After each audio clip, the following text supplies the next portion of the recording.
Okay, so we're starting to see a potentially very meta build coming out of the BGNAV guys. The Bulgarians have apparently gotten all of their equipment from, well, almost all their equipment from Moscow, and they have gone full Dakar.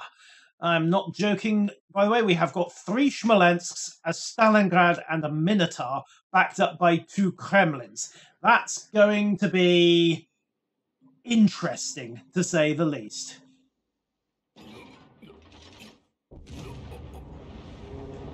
Now, the real question is, which way they're going to go? Because right now, that is an awful lot of close-range Dakar on the other side of the map from CSN. CSN, however, do have the slight edge in long-range firepower. They've got Zau and Henri at Des Moines, and of course their own Stalingrad. And Smolensks, well, they do tend to go blam if you hit them hard enough. Those things are very much in the Atlanta vein of ultralight cruisers. Once again, we're seeing a split from the destroyers. Balfi moving off towards A in the Shimakaze, with E-Sniper in the Harugumo pushing towards C, with Ogic 77 backing him up. Interesting, Menge is foregoing the usual radar blocking point on the north side of B. There's no ship moving there. Both Mihro Tvoka and Menge pushing southeast as well. I think what we're going to see is a majority C push here from CSN. Whether the Bulgarian Navy are going to oblige them remains to be seen, because we've got a denial force moving down towards A that's possibly a little on the delicate side. Tenonen in the Minotaur, Balfi in the Shimakaze, backed up by Captain Pruzvek in the Kremlin, and of course he's got the Stalingrad of Mieho, who has done a 180 in switch course. There's been some discussion in team chat there, and totally for the Henri for fire starting at point A. So not the most lopsided deployment, but the question is, have BG gone heavy on one side? Because if that's the case, then the blocking team is going to find themselves up against something of a fight, and they're going to have to hold on and deny as best they can. And they can probably do it. If Kapitan Pruzek gets himself bow on, then it's going to take an awful lot of Smolensk high explosive to dislodge him. But capture action in point B. Somebody's taking an early look there, trying to grab the center ground and maybe wriggle through onto the far side of the map, because of course this is where the mind games start to get played. If you assume that you're going to do an AC flank play, that means nobody's really covering B, which means you can do exactly what BGNAV have done here, push somebody forward into B for an early cap, make a grab, and then try to push a bit further forward on top of that. You're taking a risk, of course, because if somebody doubles back and goes in, oof, early deletion from Oxoboro, and the poor Shimakaze of Balfi, I think, never quite knew what hit him. I don't know if the Minotaur was packing a surprise radar there. BV6565 does, of course, have the option of going for a radar boat with close-range Dakar, because, well, he's got 3 Smolensks, a Z-52, and a Shimakaze to provide smoke for him. He can definitely play that game. Still load hydro, so these torpedoes are unlikely to find anything. BG pops up in front of Totally 4 and Pruzek, gets some salvo away, but the Henri replies back with what looks like armor piercing. And I don't know how much of a bang that made in him, but there could be quite a big one coming. Kremlin shots look like they went slightly long there. Luckily, BB managed to ride the worst. It takes a couple of overpens and skedaddles away to break contact. He's not hanging around up. He knows that there is a, well, borderline supercruiser and a Russian battleship looking very hungrily at him. Point B, of course, solidly under BGNAV's control.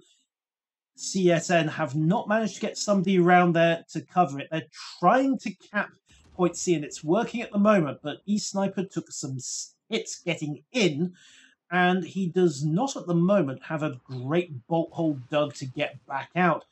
He is backed up, so he can stand on the accelerator if he has to, and there he goes. but that's a busted engine he's working with, so his acceleration is perhaps not going to be as good as it could be. He's hanging off the damcon, absolutely the sensible thing to do, since he's not under immediate threat of, well, burning, flooding, explosions, bad stuff like that. And he's lobbing away some fire, trying to get a burn established on the Kremlin, which you could argue is a waste of ammunition given the rapid cool down damage control on the Kremlin, but on the other hand, they only have limited charges, so if he's setting up for a knockdown drag out, it could work in his favour. Ogic tried to probe the flank there, but is getting warned off by an awful lot of 130mm rapid fire Daka. And critically, I think, nope, we have not had us go boom, but Valiok there, again, doing the classic thing of reversing into the control point so we can make a rapid strike. Ogic gets absolutely deleted by the Kremlin. I know we always say that Russian battleships are not brilliant past 12 kilometers, but you underestimate them at your peril. That was a 17-kilometer shot. I don't know what happened or how many citadels there were, but oh wow, sudden and rapid hand of Stalin deployment there. So that is now CSN 2 ships down with nothing to show for it except the partial cap on sea. In fact, the completed cap on sea, the Harugma was able to do it. Valiok there forced out of point A, so that's gone back to neutral. He's had to go to ground. Again, those monks are going to be filing restraining orders by the end of today. The Mont Saint-Michel once again coming under heavy fire and being used as a bullet soak. I'm sure there's something in the laws of war about not defacing historical monuments, but, well, Valiok there trying his best not to be shot. He's down to 7,500 health. Peter there, I think maybe had a quick thought to see if he could possibly wriggle into B and make it 2 caps to 0, but no dice there. Menge pops up his radar. He's looking for the shot there, looking to get radar on C, and taking advantage of the terrain and the Des Moines' relatively low velocity 203mm guns to get a couple of sneaky rounds out towards Chikiriki. However, he's misjudged slightly. He's got the edge of the island blocking the shot. Riki, unsurprisingly, decides he's not going into point C with an active radar hosing the area down. Thank you very much. Gets clipped by 1 on the tail as he dives into cover, and sees stalemates again. Back in point A, however, and things are not going too well for Valiok. German smoking, of course, the Germans, health conscious, realizing that smoking is bad for you, although possibly not as getting repeatedly riddled by Stalingrad fire. I suspect Valiok wishes he had American or Japanese issue smoke at the moment. Once again, dives for cover behind the Mont Saint-Michel, but he really hasn't got anywhere to go at this point, and with Captain Pruzek pushing his way forwards and angling in, I suspect what we're going to see is Pruzek just pinning him with the secondary battery, while Tenonen pops the hydro, moves in and flushes him out, and oh, never mind, we have a Stalingrad radar. I have a feeling that the Valiok's contribution to this match could be about to come to a sudden and rather abrupt halt. Yeah, there we go. Rounds coming in. First salvo skims off the train, but everyone knows it. Valiok is not going to make it out of that one in one piece. It was just a question whether the main battery was going to find him or the Kremlin's secondaries would go to. So the Kremlin's bag 1 apiece. Interestingly, they have passed up capturing point A. Captain Pruzek is opting to push right through and presumably try and force the force back that is south of A, but he can't really turn at this point. His best hope is going to be to anchor up on this corner and then pretty much hope that he can engage 1 at a time until they've whittled down this force to the south of A. I'm a little curious though. I suspect we're going to see Tenonen start to reverse because it's currently 2 points to 3. The Kremlin of Spectral 90 is actually shoved right into C, taken the control point, and as it is now, BGNAV are again very much dictating the pace of this fight. Totally 4 goes down, Saint-Tropez in the Kremlin getting another blamming in, and if you look at the last known map indicator here, Saint-Tropez got caught, looks like in the middle of a turn, so no such Luck for him, thou dost not go broadside to angry Russian battleships. Speaking of angry Russian battleships, Spectral's got his next prayer in mind. Of course, there's a very limited window here for those forward turrets to engage. He's going to be trying to get Menge through that little gap there. Of course, well, it's not the world's best firing solution.